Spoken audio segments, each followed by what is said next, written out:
Good morning, everyone. I'd like to thank you all for coming to our Inuit Nunangat Food Security Strategy Launch virtual event. For those that are on camera right now, I'd like to introduce President Naitano Bed of Inuit Tapiri Kanatami, Dwayne Smith, Chair and CEO of Inuit Regional Corporation, Aluki Kuuk, President of Nunavut Tungavik Incorporated, Adami Dalaku, who's Vice President of Department of Environment, Wildlife and Research for Makivik Corporation, Jhinnes Lamp, President of Nunatsiavut Government, the Honorable Daniel Vandal, Minister of Northern Affairs, Minnie Gray, Executive Director of the Nunavik Regional Board of Health and Social Services, Rebecca Kudzu, President of Bugduti Inuit Women of Canada, Monica L. Latanayuk, President of Inuit Circumpolar Council of Canada, Brian Poddle, President of the National Inuit Youth Council. Thank you very much, and let us begin with remarks from President Naitano Bed.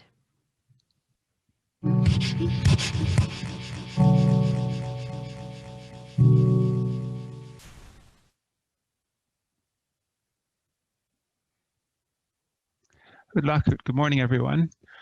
Thank you so much for joining us this morning on this very special day of the release of the Inuit Nunangat Food Security Strategy.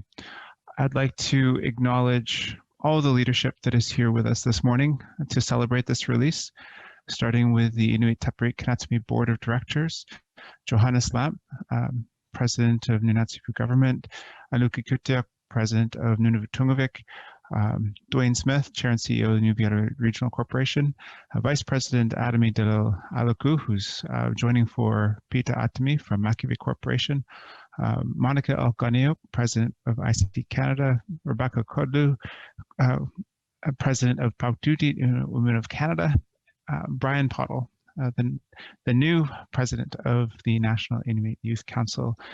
Also, we have a very special guest, Honorable Daniel Vandal. And thank you so much for being here today with us to celebrate the release of this, this very important strategy. Also, Minister Mark Miller sends his regrets. He was intending to join, but was not able to this morning. Also, just want to recognize Minnie Gray and the role that she has played within the Nunavik Health Board as well. So she'll be speaking as well at, this morning. I wanted to also recognize all of the hard work that goes into making strategies such as this one, and wanted to thank everyone at the community, regional, and national levels, on the senior technical levels, and anyone else who participated in the design and production and ultimate now release here today. A lot of work goes into this, especially to honor and to respectfully try to work on issues such as this one, where so many Inuits still struggle to provide for themselves and their families, and to tell that particular story, but then also to try to come up with solutions and to articulate those solutions through this particular document. Part of the challenging path of reconciliation is increasing awareness by increasing the awareness of Canadians to the true costs of inequities faced by Indigenous peoples. Many Canadians have not experienced food insecurity, and also have no understanding of the way in which food supply networks serve Inuit Nunangat. Our structures, which serve the 51 Inuit Nunangat communities across 1/3 of Canada's landmass, are unique and fragile, and are forced to operate within an infrastructure deficit that many other Canadians just have no understanding of, that then drive the high costs of living and incredibly high food prices. You'll have to remember that there are no road networks aside from the all-weather road that goes into Inuvik and Tuktoyaktuk, and that there also are not railways that operate between Inuit Nunangat communities in the south, and that much of the marine infrastructure is non-existent, and that there are seasonal sea lift that go in maybe once or twice to most communities, with only the 5 Nunatsiavut communities being able to access seasonal marine ferries, which also provide some level of food cargo as well. There just is not the level of capacity for any of these systems to provide the access of food, and also it drives the incredibly high rate of food when most of non-perishable and perishable food items are flown in to most of our communities. At this point, there really isn't an overarching federal policy in place to put an end to Inuit food insecurity. There isn't one policy or program currently in place to address food insecurity either. There are a number of patchwork programs that have existed for some time, most notably the Nutrition North program, which has had positive amendments over especially the last 2 to 3 years, but still is not meant to address Inuit food insecurity directly, but is a much larger food insecurity piece that is part of the regulatory and program consideration that we discuss at length within the strategy. Colonialism, systemic racism, structural inequity, these all contribute to food insecurity. An individual who lacks reliable access to affordable food is denied a basic human right recognized by international instruments. This can lead to long-term physical and psychological trauma if you don't have enough food to eat as just a regular part of your existence. The Inuit Nunangat Food Security Strategy is a decisive, comprehensive, and constructive roadmap forward. The strategy lays out the context of food insecurity in our homeland and outlines the groundwork needed to take the necessary actions that will ultimately help end Inuit food insecurity and ensure our unique food system is resilient, sustainable, and shaped by our people and meets our needs. The Aboriginal People Survey has shown that 76% of Inuit aged 15 and over in Inuit Nunangat are food insecure. The rates specifically for regions are for Nunavut 77.6%, Nunavik 77.3%, the Inuvialuit Regional Settlement Region 68.5%, and Nunatsiavut at 68.4%. The strategy identifies 5 key areas that we focus on for what we think are the necessary measures that we need to take to end food insecurity. 1, in relation to food systems and well-being. 2, in relation to legislation and policy. 3, in relation to programs and services. 4, with knowledge, skills, and capacity. And 5, with research and evaluation. The strategy is available on our website, and we welcome further conversations about how to implement this particular strategy. We know federal resources will be essential in order to work on behalf of Inuit to end food insecurity, but we also are very pleased that we are in this place where we are articulating the specific needs of our population and can move forward in a constructive way. I look forward to the interventions from my colleagues and peers. I also look forward to further discussion around how to end food insecurity for Inuit. Thank you so much to all who are involved again in developing this strategy. And now it's time for our collective leadership to try our best to implement. Nakumik. Thank you. I'd now like to introduce Dwayne Smith, Chair and CEO of the Inuit Regional Corporation. Thank you. Vlami, good morning for those of you. I think it's still a morning for most of us except Johannes. Johannes never sleeps anyways. He's always on the job. Good to see you all. And thank you, Minister, again for taking the time to be with us today for this important launch of the Inuit food security strategy. I also want to acknowledge the hard work of Minnie as well as all of our regional representatives on the working group that put many hours into the strategy itself and getting to this stage of where we're prepared to launch it and work together with Minister Vandal as well as other representatives of the federal government at the same time. We're very appreciative of where we've gotten to date and the supports that we've gotten that are related to food issues within our respective communities and regions. As I've said in the past, we have taken up the initiative already on trying to alleviate food insecurity or food sovereignty issues within Inuit Nunangat already, where we have been providing our communities and households with various equipment and materials to alleviate food security issues such as giving them fish nets. A very simple item that provides a long-term support to that household and that community where food will be distributed amongst family as well as others within the community to give them the supports that they need to ensure that they have adequate food supplies for their children and their families.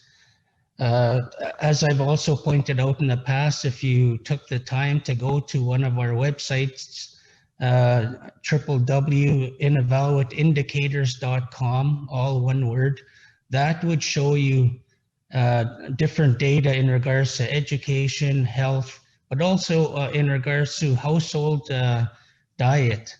And Maytan's example of the different regions and the percentages of the uses, it can show you in each community the use of country food, the dependence, the reliance that our households have on our relationship, our culture, that it's related to the country foods that we depend and rely on a daily basis. It's a part of who we are. So this is very crucial in regards to maintaining our identity, our culture, our relationship to the ecosystem around us, because we are a part of that ecosystem. As it sustains us, we have to look after it at the same time. So we are also monitoring the health of the foods that we rely on. At this time, a lot of our people have and or are moving to their coastal camps to do their fishing and their whales, harvesting their whales. And we're happy to see that there's been a lot of success to date already. People are hanging their fish, they're hanging their muktuk, they're processing their foods to get their winter supply, as well as our organization is trying to stock up as much as we can so that for those that can't get out there, we're able to redistribute these foods to them so that they have a part of that to provide nutrition to their households as well. And then we'll be starting to prepare in regards to our fall caribou harvest as well as our berry picking. We run a lot of those programs as well to get people out on the land to maintain that relationship that they have with the land and maintaining that part of our culture. But again, I just want to say congratulations to all of the people that put a lot of hard work into this, as well as to Minister Vandal, your department, and the other ministers for your very good, strong support with and work with Inuit in regards to getting us to this stage. Thank you very much, and look forward to the others. Thanks, Nathan. Thank you very much. I'd now like to introduce Aluki Kuuk, President of Nunavut Tungavik Incorporated. Inuit. Thank you. In Inuit homelands, food insecurity in Inuit homelands, we have produced and talking about our strategy. I'm happy. I know that Inuit expect to have their lives improved nutritionally, physically, mentally. We Inuit, we want to see our people well and not hungry, but sometimes we know that hunger exists, and if you're hungry, you cannot participate fully in today's society. When you're hungry, it is difficult. When you lack food, you cannot concentrate on other constructive things. You have no energy. I said, Inuit have to come up with concrete solutions that fix problems. Today, we're talking about nutrition for Inuit. I'm talking about two things. We know hunger exists, food shortage exists. It affects many, many things in our lives because we lack nutrition. I think that if we work on this, if we find solutions, we can make a tremendous difference to our people. Poverty and the high cost of hunting equipment and store-bought food are an issue. If we can address those, to address hunger in Inuit Nunangat, we have to address high prices, lack of infrastructure. The strategy that we are talking about this morning shows Inuit over the age of 15, 75% of them are hungry.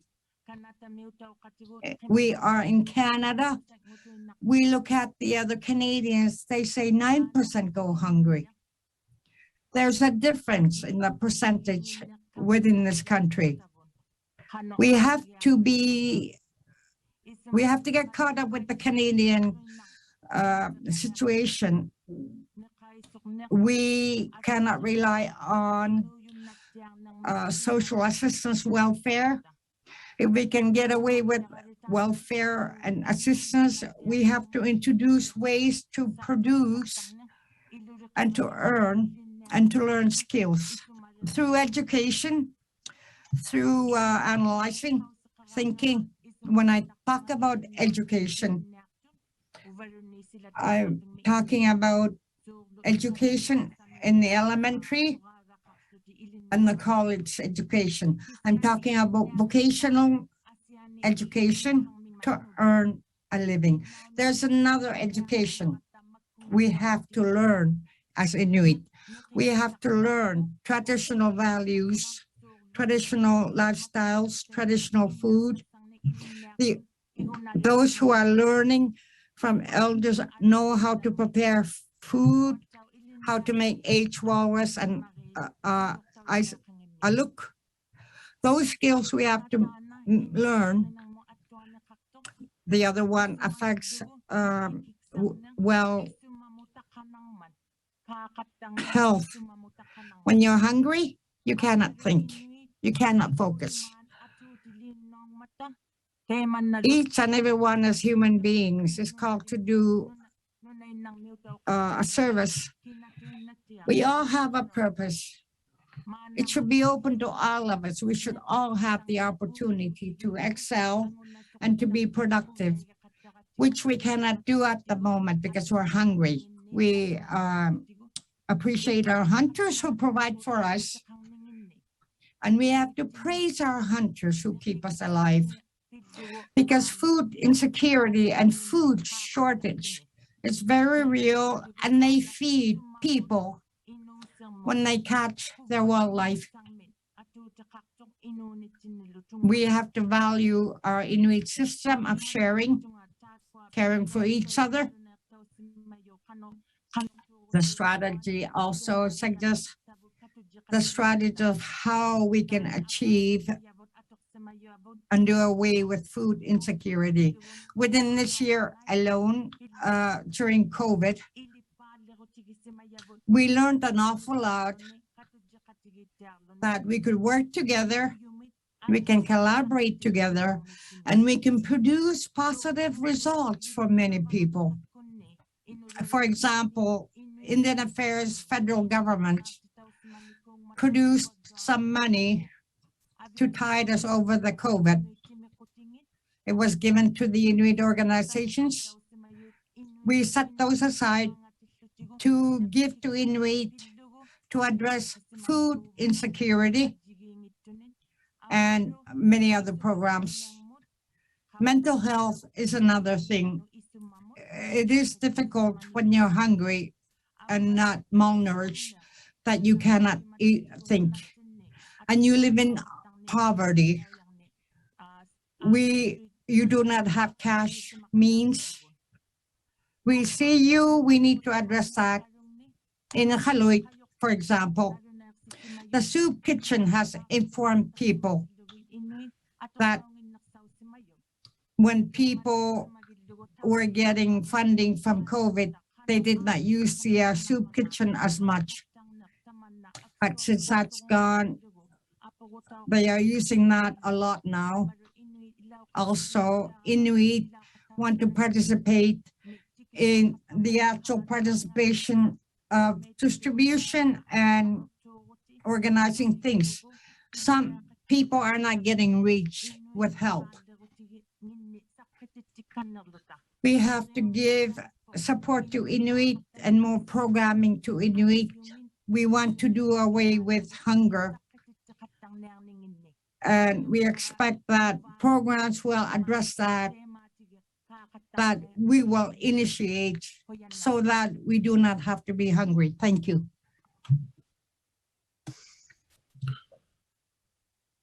Thank you. I'd now like to introduce Adami Dalaku, Vice President for Makavik Corporation. Thank you. Thank you very much. You speak very well on the subject. Thank you, Nathan. And everyone else. Thank you for this opportunity to speak. I will be speaking on behalf of Pita Adami. Our president is currently unavailable, so he has asked me to fill in on his behalf. So I'd like to thank you all for taking the opportunity to hear some of our comments. We want to acknowledge the hard work of all our staff and regional reps that have been working on this for quite a long time. It's been a culmination of trying to find solutions on key values that Inuit already have in making sure that nobody goes hungry. And I truly believe that Inuit are at the forefront of this because it's something that we have relied on, working together, working collaboratively, making sure that nobody goes hungry. And we're truly have intimate connection on how to do this. We have great programs in place. We have family houses, soup kitchens, breakfast programs for kids, on the land program, hunter support programs that are ensuring that we are providing a steady food source for people that don't have the means. We live in the harshest climate, the harshest environment, and we also live in the most costly region of the Arctic, and it is a region where we are the most taxed. If we compare to other Canadians, Southern Canada, it is the most costly area to live in. And we are constantly helping each other to ensure that nobody goes hungry. I'll take, for example, 2 weekends ago, I went out mussel picking with my family, and we were just gonna go mussel picking, but I happened to catch a seal, and we caught some fish. So right then and there, just that one day harvesting, we fed over 20 families. So it just goes to show that Inuit really know the true value of how to share and spread every dime to ensure that nobody goes hungry. And I just wanted to echo some of the the comments from Dwayne and Aluki, you know, we're highly dependent and reliant on these daily harvests and subsistence. Right now, like Dwayne had mentioned, a lot of families are out hunting and fishing, and they do this for themselves, but they do this for their interconnected families. You know, we don't just store our freezers for ourselves, we share. And that is a true value of Inuit.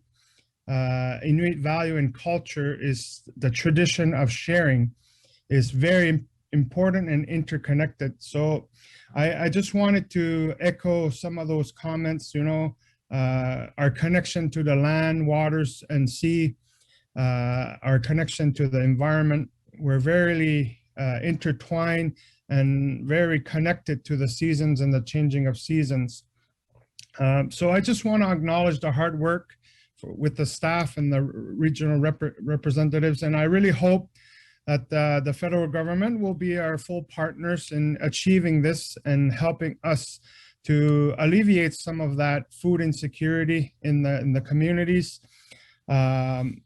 I just want to thank everyone for their collaborative approach and their help to ensure that we are going on the right path and making sure that we try to help people that are in dire need.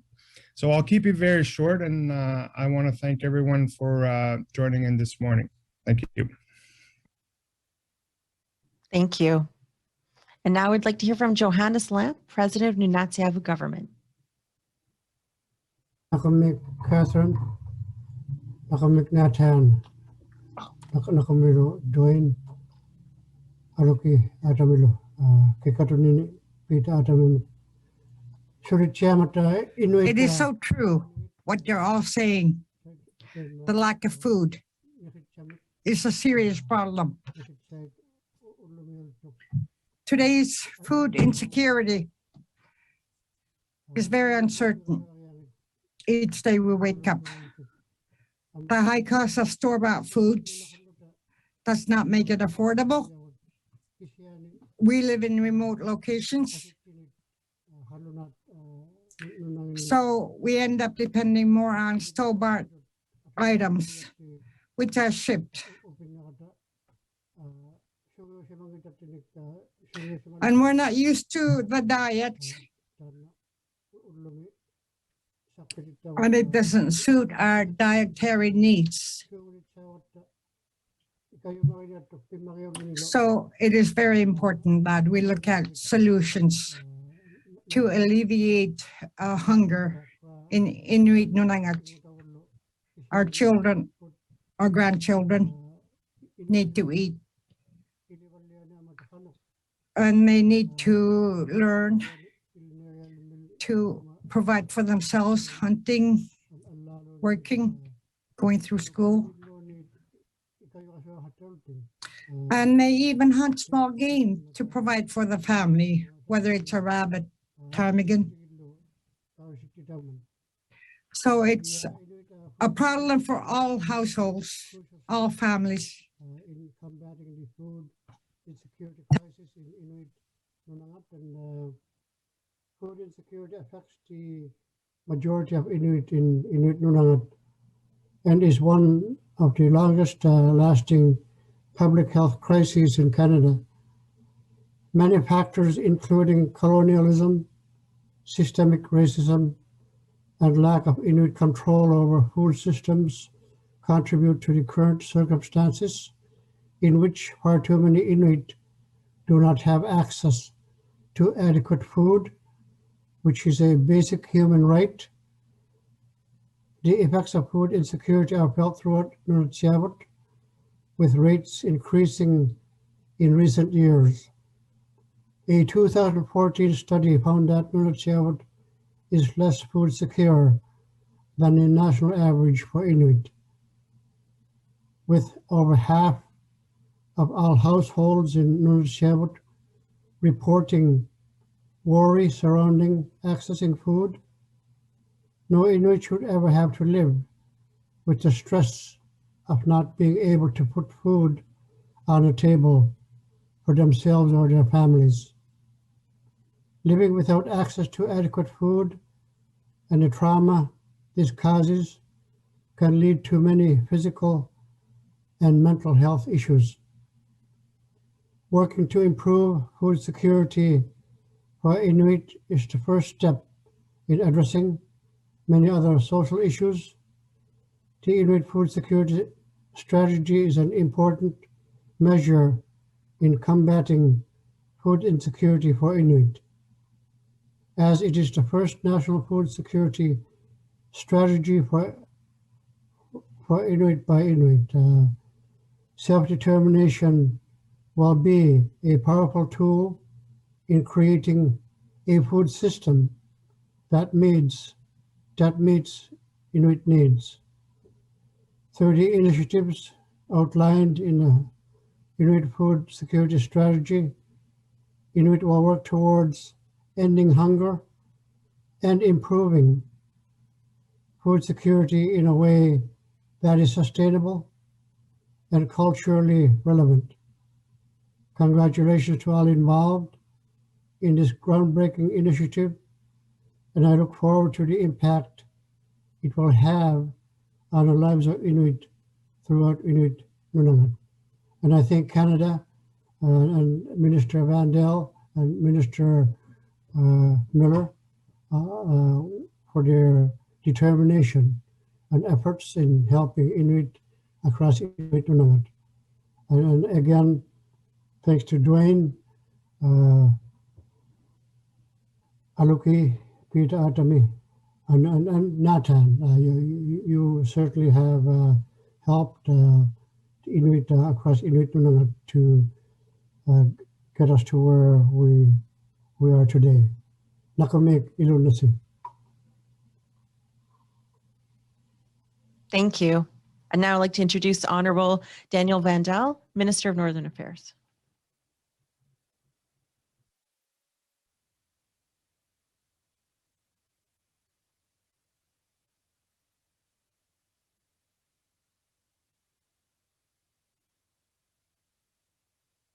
You're muted.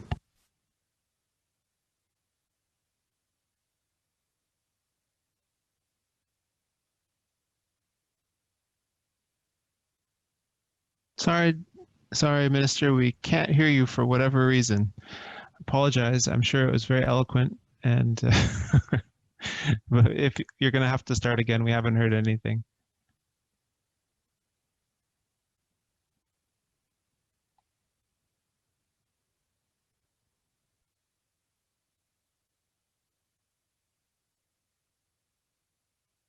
Okay. My apologies. It was another. You can hear me now? My apologies for that. Udlakut, hello, bonjour. I want to begin by acknowledging that I'm speaking to you from my office in St. Boniface, St. Vital in the city of Winnipeg, homeland of the Métis Nation and Treaty 1 territory.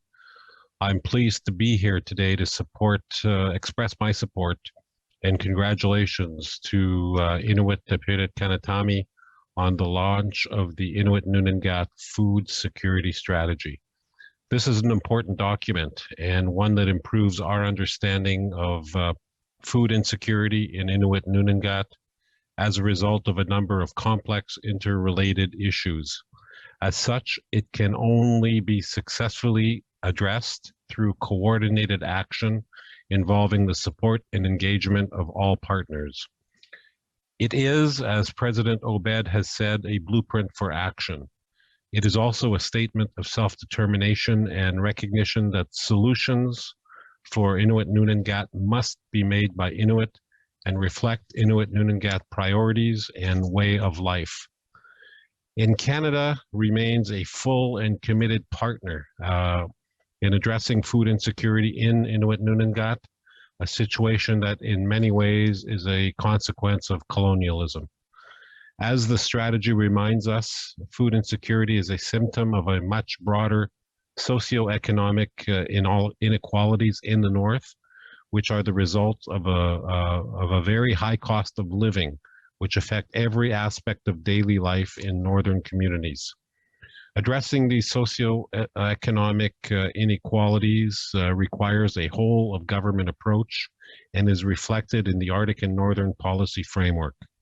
This framework is the product of a co-development process with Inuit, First Nations, and Métis partners, and reflects the priorities of Northern Indigenous peoples. The focus is on collaboration and partnership, not only Northern Affairs, but all federal government departments can work with Indigenous and other partners to co-develop solutions to these long-standing inequalities, from transportation to infrastructure, energy, communications, employment, housing, health, and education.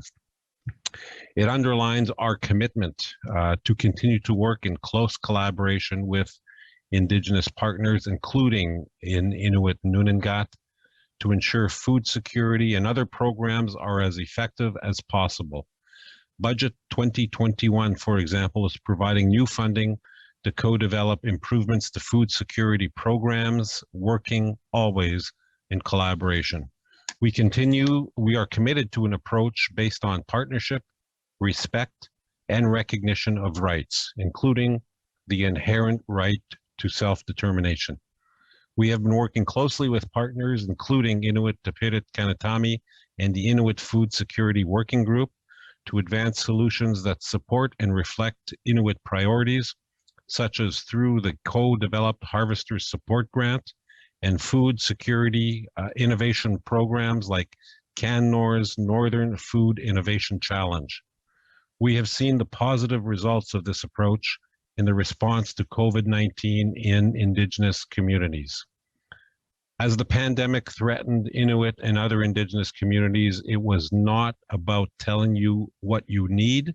It was about how can we help and what do you need. These solutions will be locally led with Inuit partners, and our government will continue to offer that support. And over the course of this pandemic, we worked together.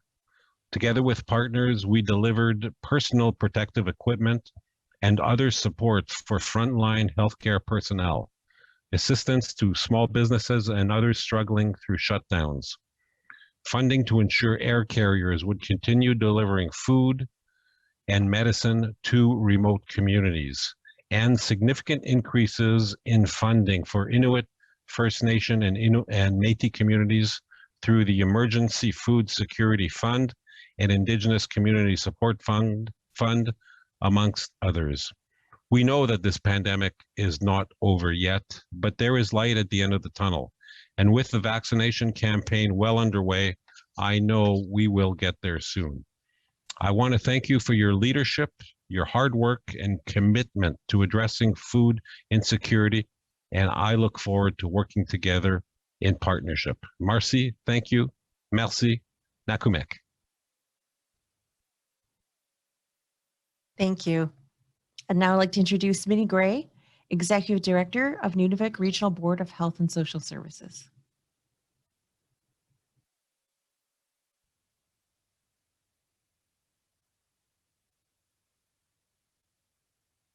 I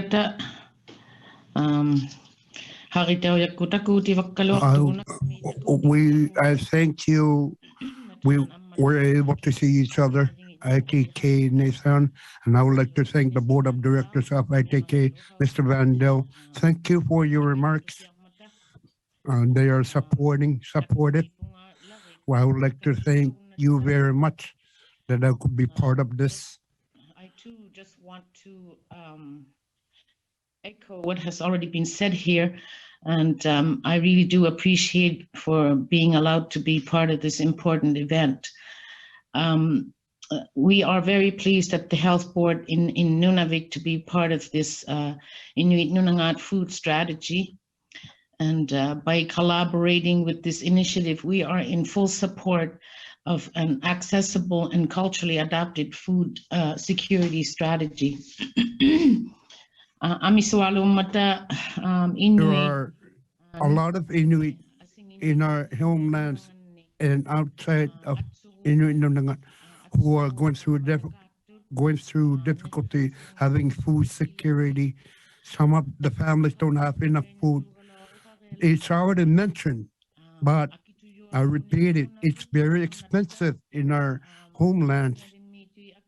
The store cost food are very high, very expensive, and less nutritional food are less expensive. That's why they eat them.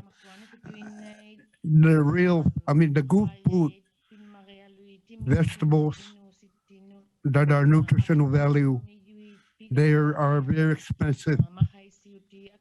And hunting equipment are very expensive. Outboards, skidoos, hunting equipment are very expensive. Unfortunately, 4 adults out of 5 reported during our 2017 Hanuilakpita Health Survey. They reported that in the previous year, they had gone hungry, and this has significant impacts on the physical and mental well-being and vitality of our communities. And Inuit across Canada have similar challenges, as we've heard during our conversation here. Climate change, high cost of living, and rapid social changes that have happened are only tip of the iceberg. And addressing this issue in communities is all of our priority. And by working together and sharing knowledge on what we're doing to face this public health issue, we're taking steps in the right direction. And we have heard, we have many good values as Inuit, and sharing is one of them. And it's a long time value, and that is how we take care of each other. And I would like to see more of these culturally, very culturally strong ties as Inuit to ensure that we all help one another with food security. Every step taken counts to keep our culture alive for the next generation. So as this strategy really highlights our willingness and is a roadmap to reinforcing actions towards developing solutions. It's also a great launchpad to develop a specific strategy in Nunavik, as we have been working diligently in trying to prepare one for our region for the last couple of years before we were so rudely interrupted by the pandemic. So we are really looking forward to continuing collaborating with the other regions in ensuring that there's proper nutrition, healthy foods in our communities. Thank you very much for letting me participate in this. Have a good day. Thank you. I'd now like to introduce Rebecca Kudzu, President of Baugditi Inuit Women of Canada. Good luck. Good morning. I'm happy to be here today for the official launch of the National Inuit Food Security Strategy. It's been a long road to see this come to reality, and we are very proud of the final product. I would like to acknowledge Minister Vandal and thank you for being here with us to mark this important milestone. I would like to take this time too to thank all the members of the Inuit Food Security Working Group for their hard work and dedication. It is no simple task to pull back the complex layers of food insecurity and find a shared path forward. The high prevalence of food insecurity in our community is a public health crisis. Inuit adults who have children are employed or live in overcrowding housing are disproportionately affected. Single mothers and elders who support their families in particular face multiple barriers to securing food for their families. For Inuit, the impact extends far beyond the physical health. It affects our mental, social, and cultural well-being. A long history of political, economic, and social exclusion has led to considerable health inequities for Inuit. Within the food system, these challenges are shown by the high rates of food insecurity that continues to persist in our communities. As women and children are particularly vulnerable to food insecurity, It is important we continue to apply gender lens to better understand how it affects Inuit women differently and to design solutions that help all Inuit, especially our children who need good nutrition to achieve all their goals in life. The National Inuit Food Security Strategy has been designed to advance Inuit-led solutions for improving food security and to create a sustainable food system in Inuit Nunangat. For too long, governments have only prioritized incremental actions and band-aid solutions that have failed to fix the root causes of food insecurity. The strategy's release is an important milestone towards food security and food sovereignty in Inuit Nunangat, and Pope Duty looks forward to supporting its implementation. Sustained ongoing support and investment from governments and other partners will be vital to its success. Without proper food and nutrition, Inuit women, children, and families and communities simply cannot flourish. Kuyan nami.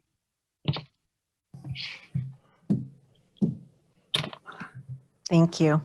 I'd now like to introduce Monica Latanayuk, President of Inuit Circumpolar Council Canada.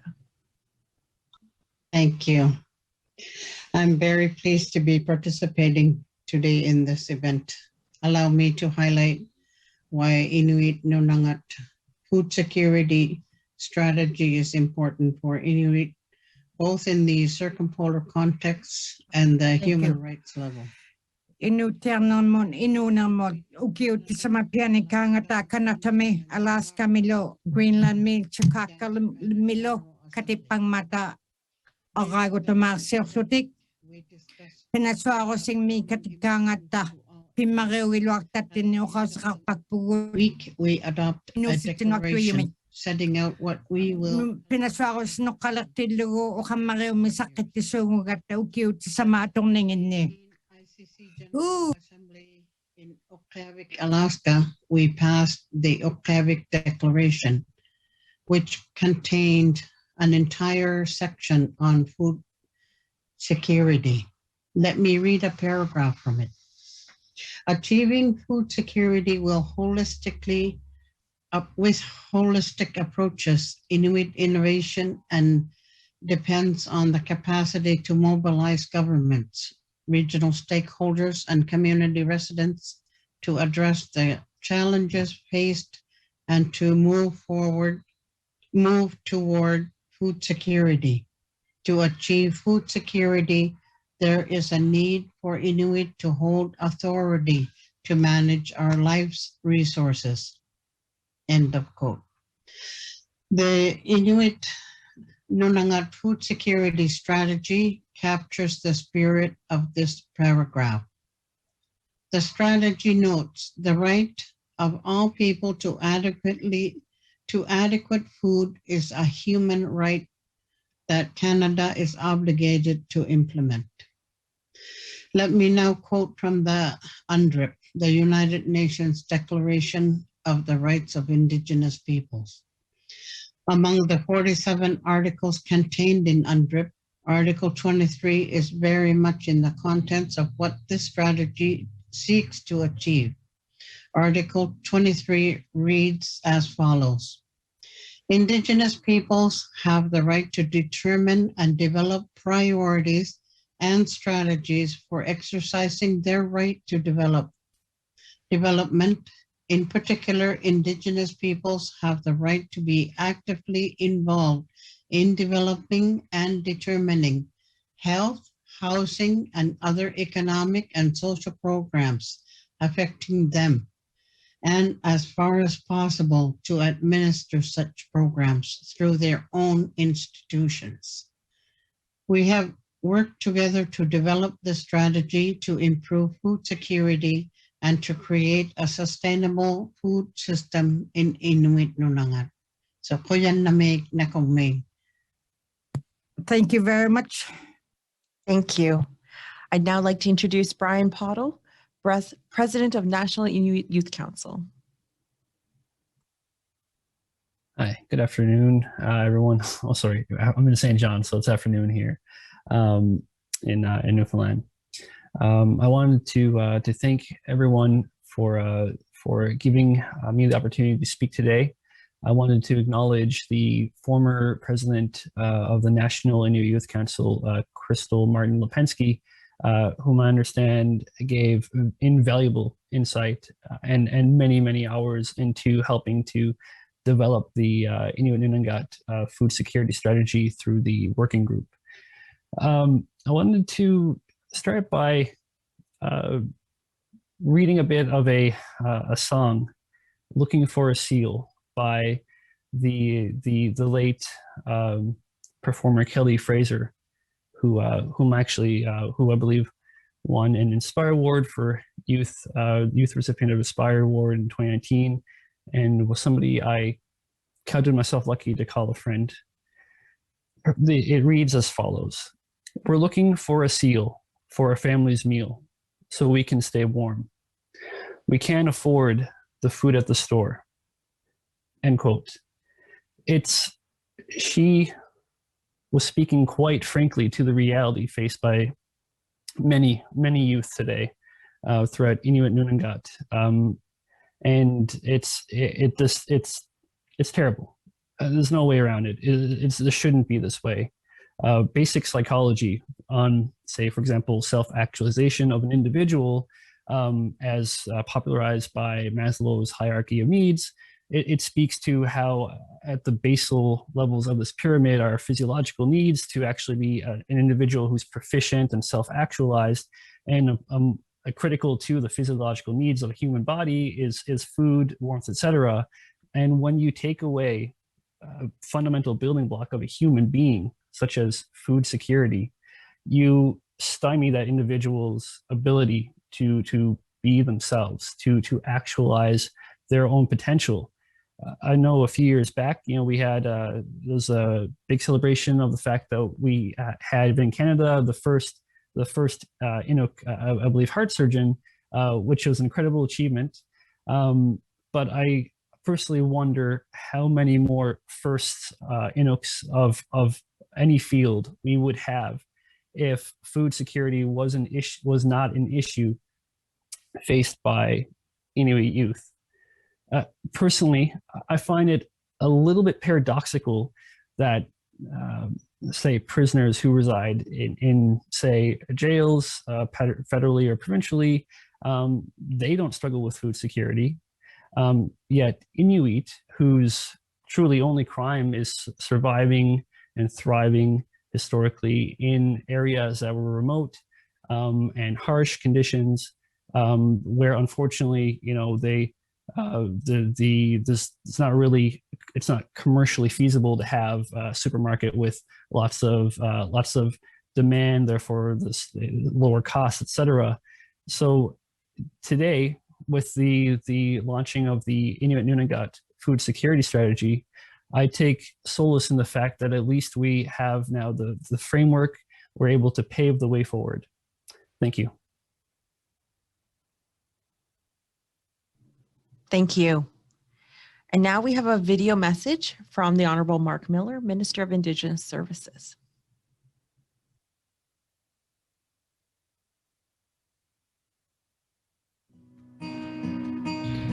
Ulukut, hello et bonjour. I'm pleased to join you this morning, and I acknowledge that I'm on the traditional territory of the Mi'kmaq people. I'd like to begin by offering my warm congratulations to President Natan Obed and the members of the board of Inuit Taprit Kanatami, and all those who have played a part in developing the Inuit Nunangat food security strategy. Although virtual, I'm hopeful that as we continue to see the rise in vaccination rates, we'll be able to gather and celebrate this truly important strategy and the changes that it sets out to make. For those who have never experienced it, it is impossible to imagine the reality of food insecurity. The physical and emotional trauma caused by the inability to access an adequate, affordable supply of safe, nutritious food, to be denied fundamental human right to be free from hunger. For too many families in Canada, this is the everyday reality. and in Inuit Nunangat. As we know, the rate of food insecurity among Inuit is much higher than in Canada at large. As the strategy makes clear, to be able to address food insecurity in Inuit Nunangat means addressing a range of interconnected factors, from poverty to disproportionate impact of climate change on wildlife and Inuit harvesters, to the geographic isolation of many communities that adds to the high costs of living, including the cost of nutritious food, all of which have been amplified over the past year by COVID-19. The strategy also reminds us of the contribution Canada itself has made to the food insecurity that exists in Inuit Nunangat today, another colonial example of the consequences of the forced removal of people's right to self-determination. We need a broad-based, holistic approach that is Inuit designed and Inuit-led, such as the approach put forward to us today with the Inuit Nunangat food strategy. It also requires endorsement backed by commitments to be able to fulfill those priorities, objectives, and actions set out in the strategy. I want to assure you of my unwavering support for the strategy and the work to address the unacceptable levels of food insecurity across the Inuit Nunangat, and I look forward to exploring with my federal colleagues a whole government approach to advance the strategy. Nekumi, thank you et merci.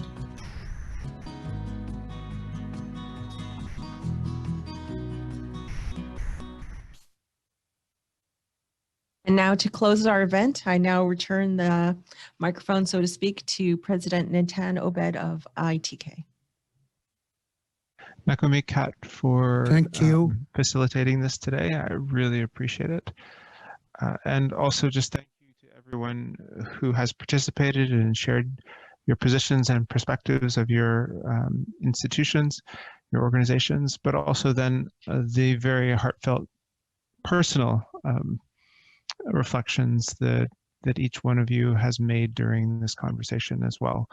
Food insecurity touches just about all Inuit across Inuit Nunangat, either within our own families or with those that we love.